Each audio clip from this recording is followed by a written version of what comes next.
Captain Jun Lee stood on the roof of Seoul's defense headquarters. His eyes were fixed on the massive alien ship hanging in the sky.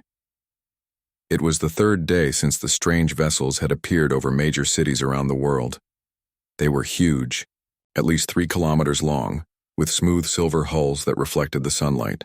"Sir, the UN Security Council is waiting for your report," said Lieutenant Hyun Park. She handed him a tablet showing the worried faces of world leaders in an emergency meeting. "Tell them the aliens have not shown any hostile actions yet," June replied. His voice was calm, but his hand tightened around the railing. "Their ships remain in position. No weapons detected on our scans." The truth was, Earth's best scanning technology could barely penetrate the alien hulls. They knew almost nothing about the visitors who called themselves the Orcs. Yesterday, the aliens had sent their first message to Earth. Their language was strange, but their translation computers worked perfectly. They requested a meeting with military leaders to assess Earth's defense capabilities as a formality before establishing diplomatic relations. Many people were afraid. Some wanted to attack first, but the United Nations had voted for peace. Show the aliens that humans were civilized. June had been chosen to lead the demonstration team because of his calm nature and perfect service record. "They're coming," Hyun said, pointing to a small shuttle breaking away from the mothership. June straightened his uniform. "Let's greet our guests." The landing field had been prepared at the edge of the city. Military units from several countries stood at attention. Tanks, missile launchers, and fighter jets were lined up for display. World news cameras broadcast everything. The alien shuttle was beautiful. It made no sound as it landed, not even disturbing the dust beneath it. A door slid open and 3 tall figures stepped out. June had seen pictures from the first contact meeting, but nothing prepared him for how tall the Orcs really were. The shortest was at least 2.5 meters tall. They walked on 2 legs but had 4 arms. Their skin looked like a hard shell, blue-green in color. 4 yellow eyes blinked at the bright sunlight. "Welcome to Earth," June said, bowing slightly. "I am Captain Jun Lee of the Earth Defense Force." The tallest alien stepped forward. "I am Commander Zath of the Torak Exploration Fleet." His voice came from a small device at his neck. "We are pleased to observe your military capabilities today." June noticed something in the alien's tone. Was it amusement? "Please follow me," June said. "We have prepared demonstrations of our defense systems." The day was long. Earth showed its best weapons. Tanks fired at targets. Jets performed complex maneuvers. Soldiers demonstrated hand-to-hand combat techniques. The aliens watched everything with those unblinking yellow eyes. When the newest missile system was shown, Commander Zath made a sound like stones grinding together. June realized it was laughter. "Is something funny, Commander?" June asked. "Forgive me, Captain Lee," Zath said. "It is just that these weapons are, how do you say it, outdated. My species developed beyond such simple technologies thousands of years ago." June kept his face neutral. "We work with what we have."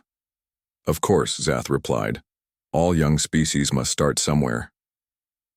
By late afternoon, they reached the final demonstration. Dr. Jin Kang, Korea's leading weapons scientist, presented their newest invention, a prototype plasma rifle. "This can fire a concentrated energy bolt capable of melting through 30 centimeters of steel," Dr. Kang explained proudly. Commander Zath took the weapon, turning it over in his 4 hands. Then he made that grinding laugh again. "Impressive for your development stage," he said, handing it back. "But this would not even damage the paint on our smallest shuttles." June saw Dr. Kang's face turn red with anger and embarrassment. He stepped forward quickly. "Thank you for your honest assessment, Commander. We hope peaceful relations mean we will never need to use these weapons." "Yes," Zath agreed. "Peace is always preferable." As they walked back to the command center, June noticed the other 2 aliens scanning everything with small devices. They thought no one was watching them, but June saw they were gathering intelligence. That night, in a secure room deep under the Han River, June met with General Dae Han and other military leaders. "They think we're primitive," General Day said. Did you see how they laughed at our weapons? Yes, June replied. And that's exactly what we wanted. The wall screen lit up with a secure video call. Dr. Mina Kim appeared on screen. She was in a hidden facility somewhere in the mountains. The aliens didn't detect any of our level 5 technology, Mina reported. Their scans were good, but not good enough to find our quantum-shielded facilities. What about the space station? General Day asked. Another screen lit up. Officer Suk Choi appeared floating in the microgravity of the International Space Station. They scanned the station twice, Suk reported, but they only saw what we wanted them to see. The special satellites remain undetected. June nodded. Good. Everything is going according to plan. 5 years ago, after finding strange signals from deep space, Earth's nations had secretly agreed to hide their most advanced technologies. They showed the world regular progress in military and civilian technology. But the best inventions were kept hidden in secret bases around the planet. If peaceful visitors came from space, they would be welcomed honestly. But if the visitors had bad intentions, they would underestimate Earth's true strength. What do you think, Captain? General Day asked. Are they peaceful?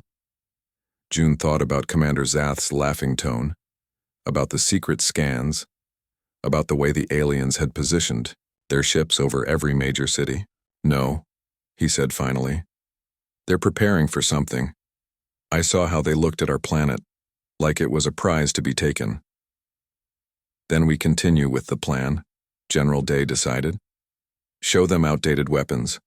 Let them think we're harmless. Tomorrow, they want to see our Navy ships, June said. We'll show them exactly what they expect to see, nothing that could threaten them. Dr. Mina spoke up from her screen. Project Sunburn is almost ready. We need 2 more days, and my team will have all satellites in position by tomorrow night, Officer Suk added. June looked at each face in the room and on the screens. These were Earth's real defense. Not the tanks and planes they had shown the aliens, but the brilliant minds and brave hearts working in secret. Be ready, he told them. I don't think we have much time. As if answering his words, alarms suddenly blared throughout the facility. A junior officer burst into the room. Sir, our deep space radar just detected something. More Torak ships just appeared from behind the moon. At least 30 vessels, all bigger than the ones in orbit now. General Day's face hardened. So they weren't just sending an exploration fleet. This is an invasion force.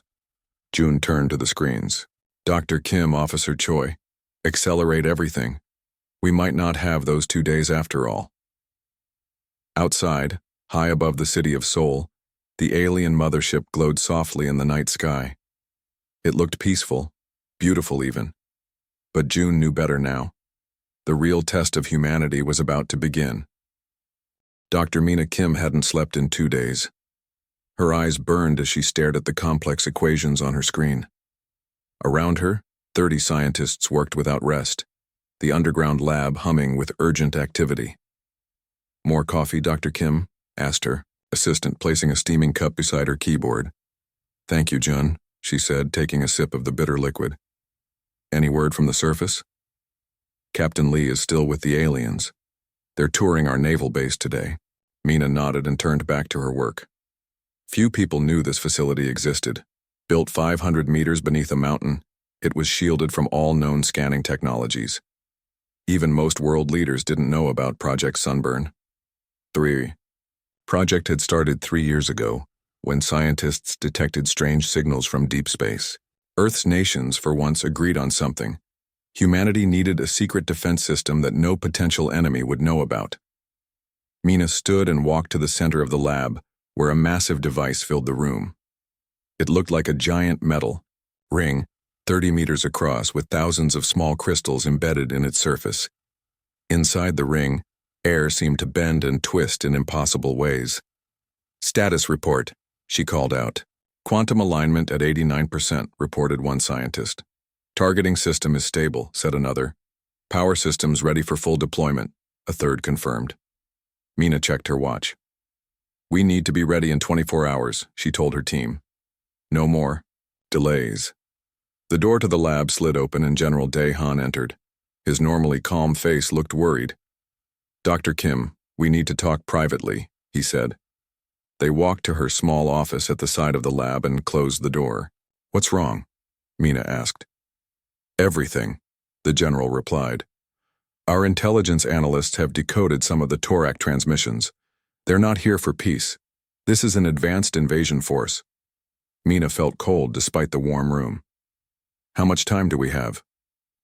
"They're waiting for their main fleet to arrive. 3 days at most." "Project Sunburn will be ready tomorrow," Mina assured him. "But it can only target ships in specific positions. We need the satellite network to be fully operational." "General," Day nodded. "Officer Choi reports the last satellites will be in position tonight, but we have another problem. The Toraks have invited Captain Lee to visit their mothership tomorrow." Mina's eyes widened. "Is that safe?" "Probably not. But it might buy us the time we need." In orbit, 400 kilometers above Earth, Officer Suk Choi floated in the service module of the International Space Station. Through the window she could see the massive Torak ship hovering over Asia. From this distance it looked like a silver bullet the size of a small city. "Satellite 16 deployed," reported her teammate through the radio. "Moving to position for number 17. Outside, an astronaut in a bulky spacesuit was manually releasing tiny objects from a hidden compartment on the station's underside. Each object was no bigger than a coffee cup, but contained powerful technology. "Be careful with the next one," Suk warned. "It contains the main control node." These microsatellites were invisible to standard scans. They used a new technology that bent light around them. Once in position, they would create a network that could disrupt alien ship systems and guide Project Sunburn's energy to exact targets. Suk checked her tablet. 16 green dots formed a growing web in orbit. 5 more to go. Her radio crackled. "Officer Choi, priority message from Earth Command. Go ahead. The Toraks have increased scanning of all orbital facilities. Be advised they may detect unusual activity." Suk looked through the window again. A small Torak shuttle was approaching the space station. "Understood. We'll use Emergency Protocol 3. She quickly typed commands into her tablet. The deployed satellites would go dormant, appearing as simple space debris until activated again. "Visitor shuttle requesting docking," announced the station commander over the internal speaker.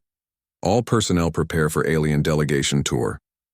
Suk closed the hidden compartment and pushed herself toward the main module.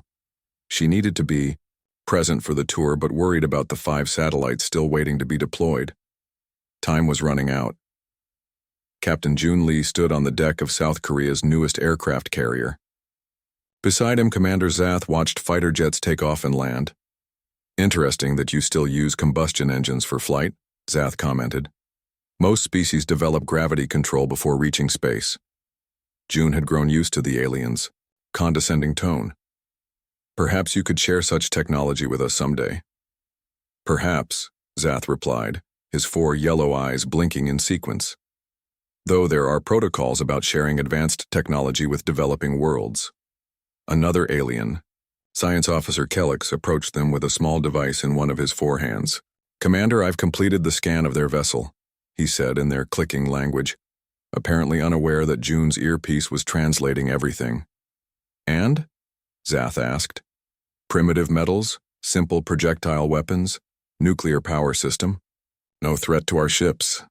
June pretended not to understand, keeping his face neutral. Inside, he felt relief. The special shielding hidden beneath the regular hull of the carrier had worked. The aliens hadn't detected the quantum batteries or the plasma cannons concealed within what looked like regular missile tubes. "Captain Lee," Zath said, turning back to him. "My superiors are impressed with Earth's hospitality. We would like to invite you to visit our command ship tomorrow. You would be the first human to see Torak technology up close." June knew it was potentially dangerous, but also an opportunity. "I would be honored," he said with a slight bow. "Excellent. A shuttle will collect you at 800 hours from your defense headquarters." As they continued the tour, June's secure phone vibrated in his pocket. He checked it discreetly and saw a message from General Day. "New ships detected behind Jupiter. Deadline moved up.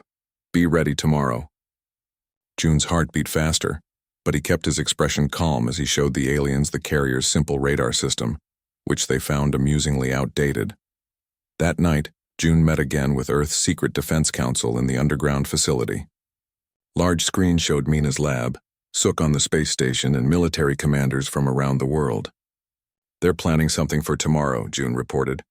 They've invited me to their ship, probably to keep me as a hostage when they make their move. The trap is nearly ready, General Day replied. Dr. Kim? Mina appeared exhausted but determined. Project Sunburn is at 97% readiness. We'll be operational in 6 hours. Officer Choi? Sook looked worried. We have a problem. The aliens have increased scanning of the station. We still have 5 satellites to deploy, including the main control. No, June thought quickly. The Toraks think we're primitive. Let's use that against them. Sook, can you disguise the satellites as space junk? Sook's face brightened. Yes, we could put them in old equipment containers and claim we're dumping trash. Do it, General Day ordered. And Captain Lee, you'll need to keep the aliens distracted during your visit tomorrow. June nodded. I'll make sure they keep focusing on our primitive weapons. The more they underestimate us, the better our chance of surprise. On screens around the world, military units received secret orders. Hidden weapons emerged from underground bunkers.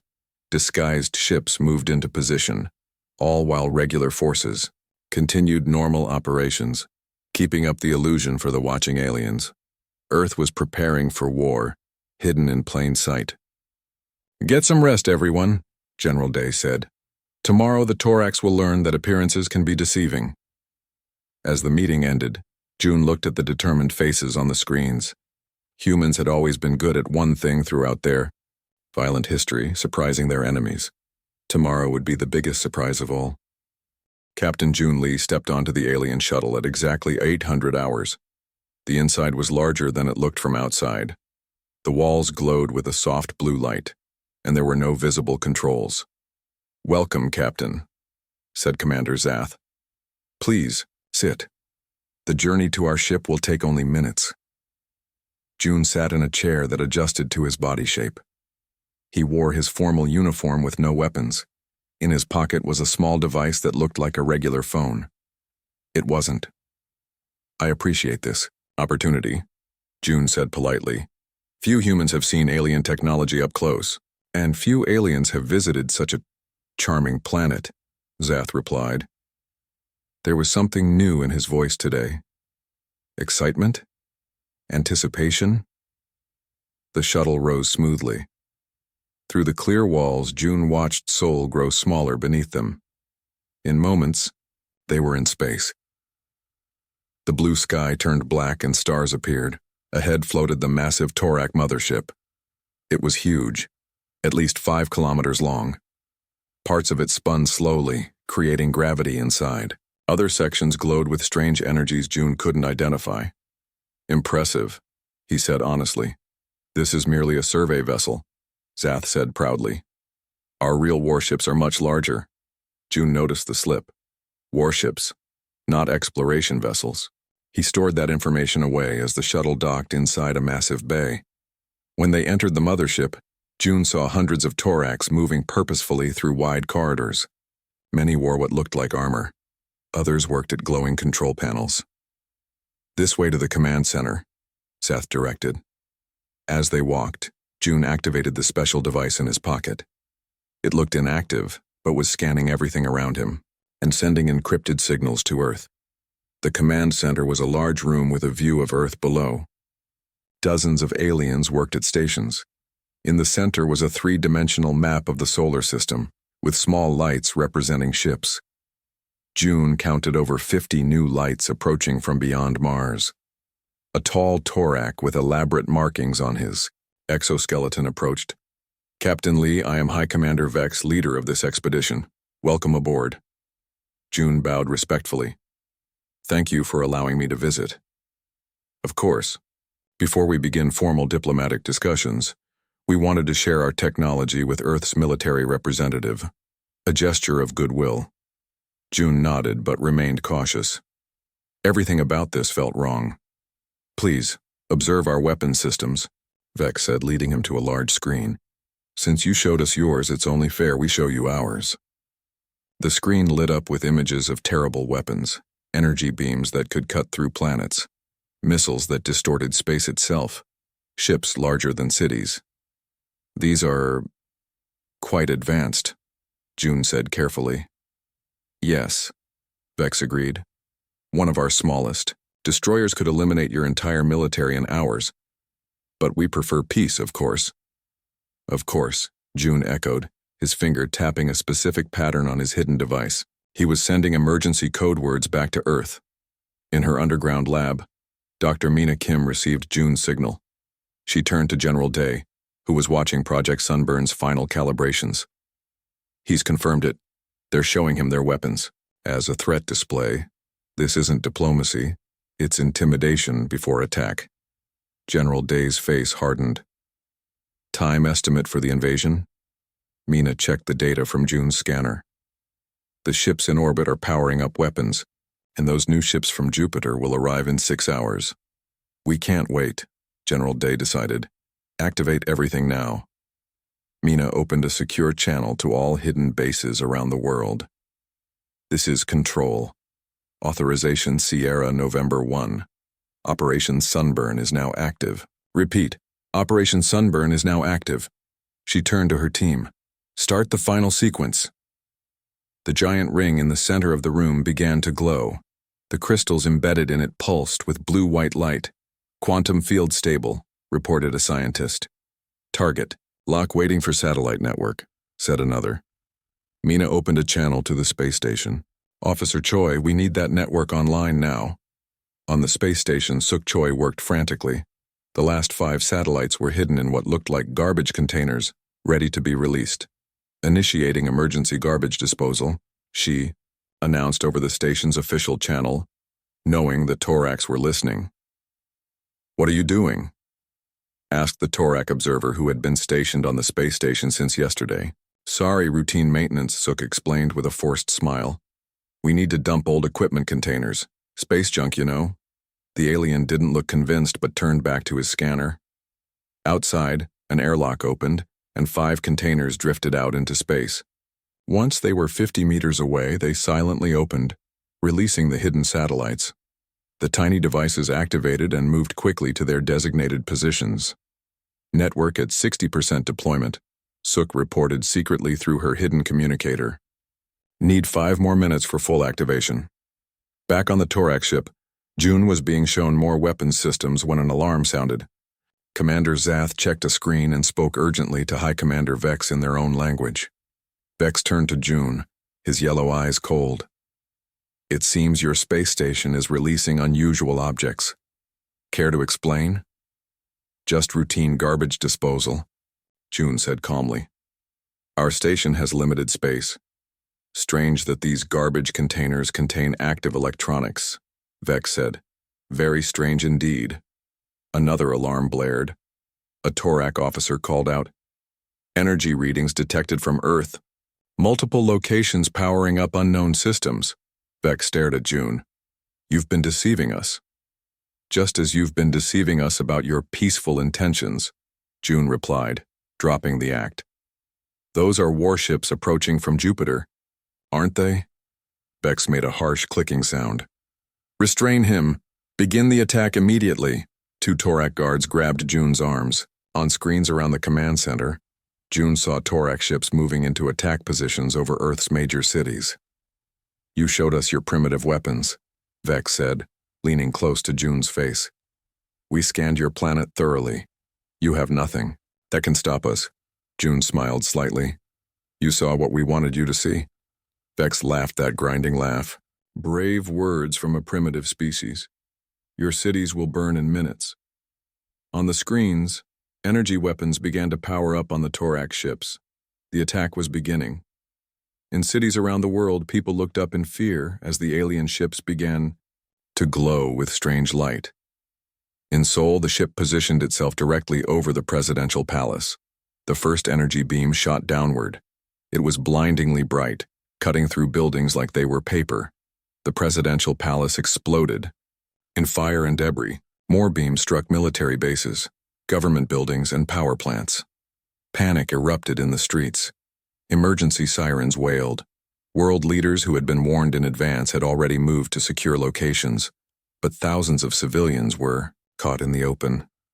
In her bunker, Mina Kim felt the ground shake as impacts struck nearby mountains. "They're targeting our known military bases," she reported.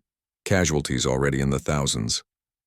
"And our hidden facilities?" General Day asked. "Untouched. They don't know they exist." On her screen, a message appeared from Officer Choi.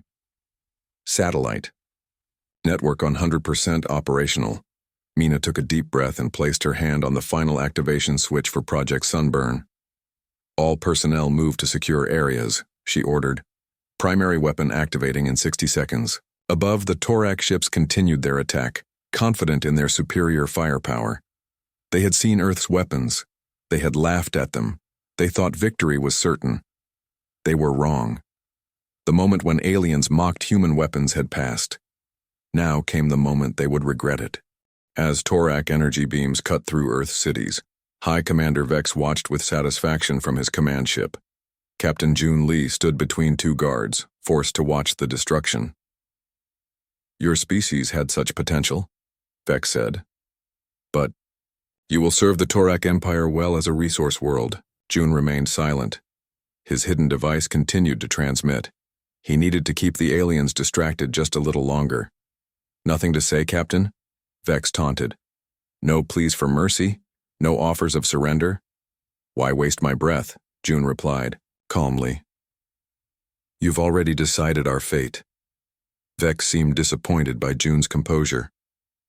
"Bring him to the holding cell. We'll need him later when we contact Earth's remaining leaders." As the guards began to move him, June glanced at a screen showing Earth below. A small smile touched his lips. "What amuses you at such a moment?" Vex demanded. "You showed us your weapons," June said quietly. "But we never showed you ours." Before Vex could respond, alarms blared throughout the ship. "Sir," called a Torak officer. "Unknown energy pattern detected in Earth orbit. Our ships are being surrounded by something." Vex rushed to the main screen. "What is happening?" In orbit around Earth, the hidden satellite network activated. 100 tiny devices linked together, creating an invisible web of energy. 5 Torak warships were suddenly caught in this web, unable to move or fire their weapons. On the space station, Sukchoi monitored the network's power levels. "Phase 1 complete," she reported through her secure channel. 5 enemy ships isolated and held in position, ready for Project Sunburn targeting.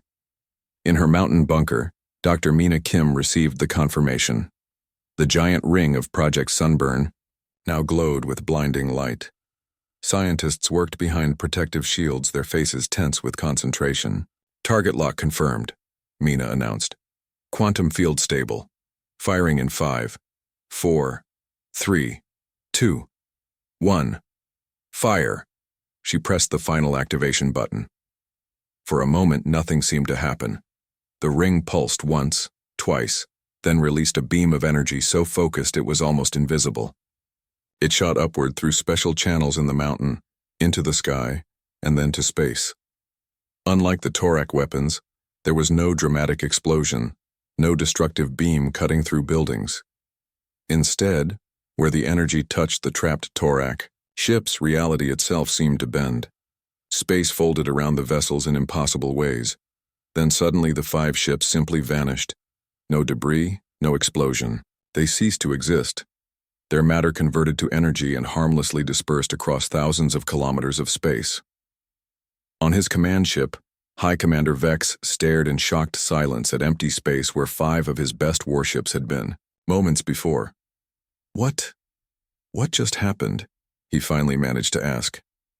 "Unknown, sir," replied a science officer. "They didn't explode. They just disappeared. Our scanners detect a quantum disturbance unlike anything in our records." "Commander," Zath rushed in. "Sir, we're detecting energy buildups from multiple locations on Earth. Not from their known military bases, but from mountains, oceans, and deserts." Vex turned to June, his 4 eyes wide with confusion. What have you done? This technology, it's impossible for your species to have developed this. June straightened, himself pulling free from the stunned guards. We showed you tanks and planes. We let you scan outdated bases. What you didn't see were the facilities we built in secret over the past 5 years. What you didn't detect were the quantum weapons we developed after we first detected your signals from deep space. Vex's mandibles clicked rapidly in distress. But our scans, we're looking for technology you expected to find, June finished. You never looked for what you thought impossible. Around the world, hidden facilities activated. In the deepest part of the Pacific Ocean, underwater bases opened secret doors. In the Sahara Desert, sand shifted to reveal massive launch platforms. In mountain ranges across every continent, concealed weapon systems emerged from solid rock. Each location released different weapons. Some fired energy nets like the satellite system. Others launched special missiles that created small, controlled black holes. Some generated shields around cities that the Torak weapons couldn't penetrate. General Dai stood in the Global Command Center, watching reports come in from around the world. New York shield holding at 100%, reported one officer. London reports 3 enemy ships neutralized, said another. Beijing's counter-offensive has disabled the Torak ground forces, a third confirmed. General Day opened a channel to all Earth forces. This is the moment we prepared for. Show them humanity's true strength. In orbit, Officer Suk Choi worked with her team to expand the satellite network. Each tiny device multiplied its effect by linking with others, creating an ever-growing web that trapped more Torak ships. The main fleet from Jupiter has changed course, Suk reported. They're stopping their approach. In her bunker, Dr. Mina Kim prepared Project Sunburn for another firing sequence. Second target group locked, she announced, firing in 10 seconds. The great ring pulsed again, sending its strange energy to space. 3 more Torak ships vanished from existence. On the command ship, chaos reigned. Officers rushed between stations as reports of losses came in from all around Earth. High Commander Vex shouted orders, trying to regain control of the situation. Recall all ground forces, target their new weapon systems, launch all fighters. But the Torak advantages were disappearing rapidly. Their ships couldn't penetrate the new shields. Their scanners couldn't lock onto the hidden weapon platforms. Their communications were being disrupted by the satellite network. Sir, Commander Zath said urgently, the main fleet is requesting new orders. They're detecting energy readings that could destroy them before they reach Earth orbit. Vex stared at the tactical display in disbelief. Half his attack force was gone, not damaged or disabled, but completely erased from existence. Earth forces that hadn't even appeared on scans yesterday were now countering every move his ships made. He turned to Captain June Lee, who stood calmly watching the chaos. How? Vex asked, his voice quieter now. How did you hide all this? We learned from our own history, June explained. Throughout human wars, the side that was underestimated often had the advantage.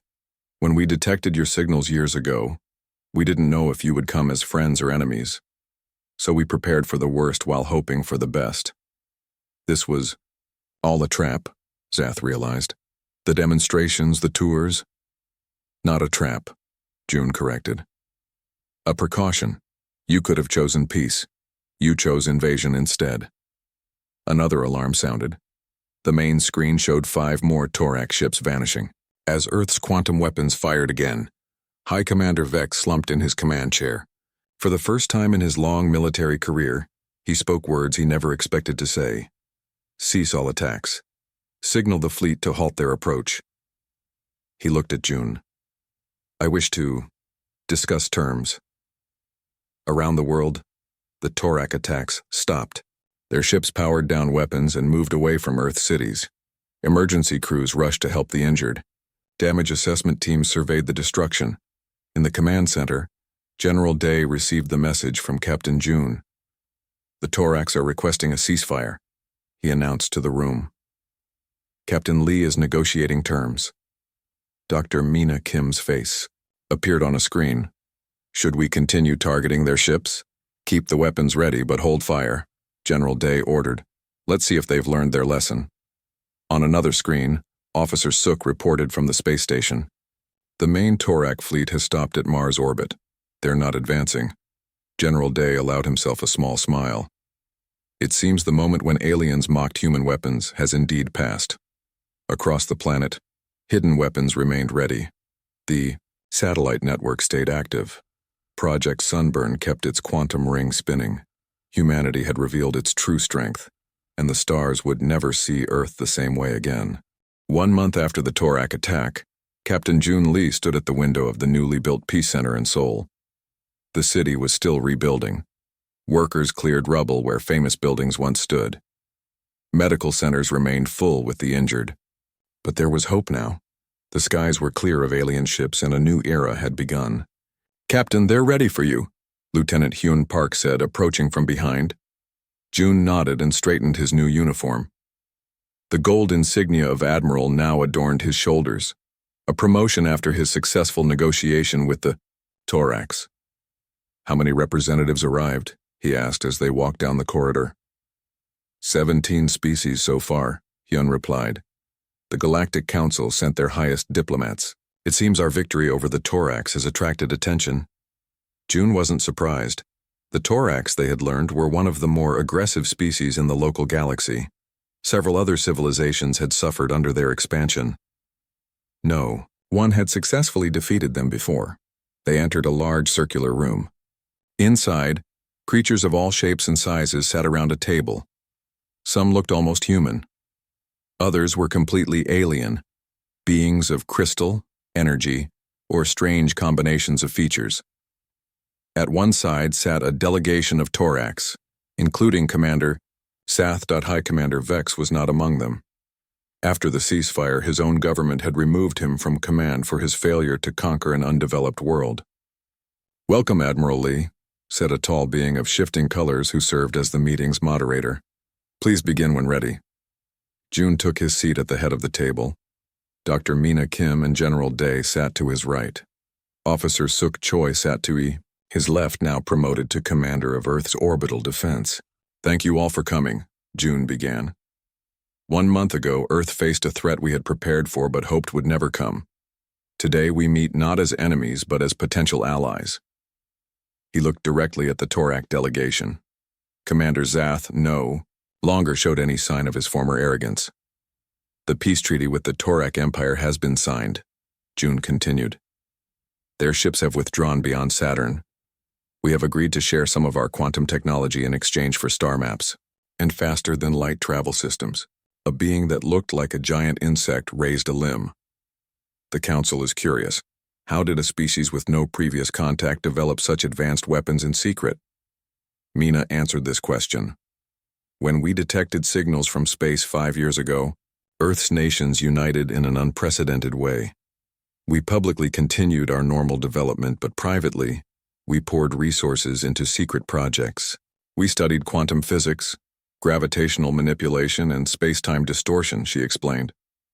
"Without preconceived ideas about what was impossible, we made breakthroughs that surprised even ourselves." A crystal being chimed like bells when it spoke. "Why did you hide your true capabilities when the Toraks arrived?" General Day leaned forward. "Throughout human history, being underestimated has been a powerful advantage.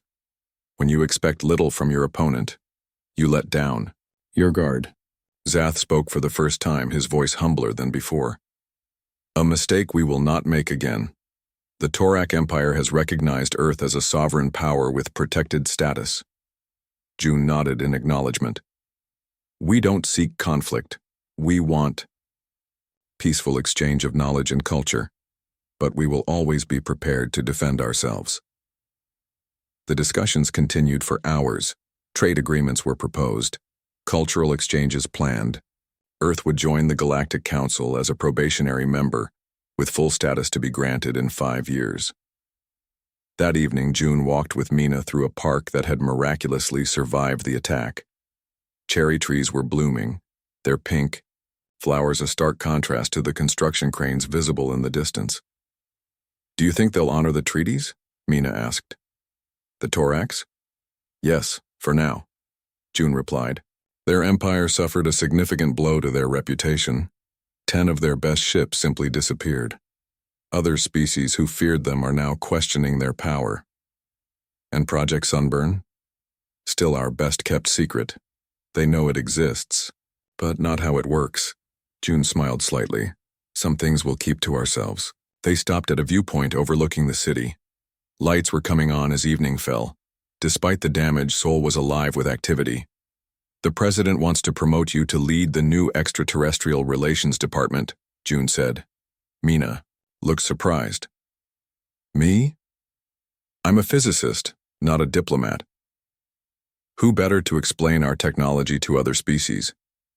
Besides, you understand the balance we need to maintain, sharing knowledge while keeping our defensive capabilities.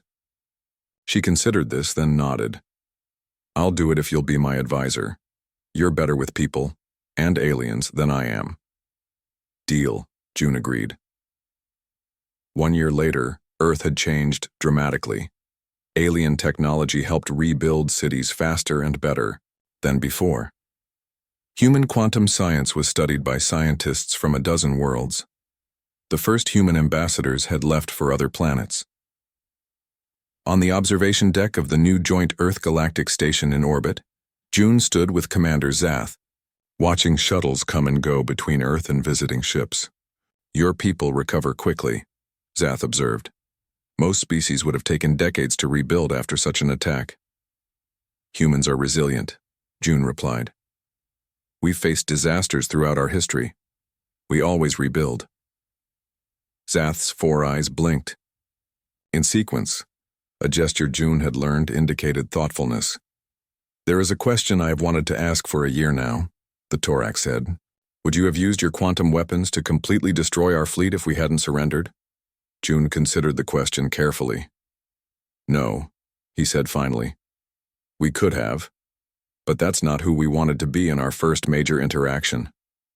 With galactic society, we wanted to show strength, not cruelty. A wise distinction, Zath commented. One my species has not always understood. Below them, Earth turned slowly, beautiful and blue. New orbital platforms were under construction. Research stations, defense systems, and the framework for humanity's first faster-than-light ships. We have a saying, June said. Peace through strength. We will always hope for friendship with other species, but will never again let anyone mistake our peaceful intentions for weakness. Zath made a gesture of agreement. The Torak have a new saying now, spread throughout our empire. Beware the quiet ones who watch the stars. Together, they observed a new ship rising from Earth's atmosphere, humanity's first self-built starship, ready to explore beyond their solar system. Where will that vessel go first, Zath asked. Everywhere, June replied with a smile. Humans have always wondered what's over the horizon. Now our horizon includes the whole galaxy. As the ship accelerated away, June thought about how much had changed in just 1 year. From a species confined to one solar system, humans had emerged as a respected new power among the stars. All because aliens had mocked human weapons until the moment passed, and in that moment, everything had changed.